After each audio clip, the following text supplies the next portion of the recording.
In chapter 1 of book 1, Suta is praised by Saunaka and other sages assembled at Naimisaraṇya who were eager to hear that which will grant liberation. Saunaka laments on the thousands of yajnas performed, but never was he able to get full peace.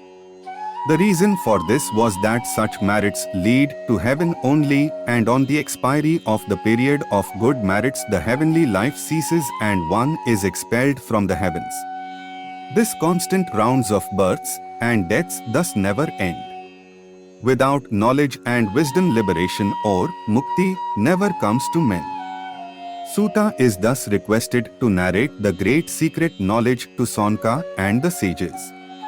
Here ends the first chapter of the first Skandha of Srīmad Devi Bhagavatam on the questions by Saunaka and other sages.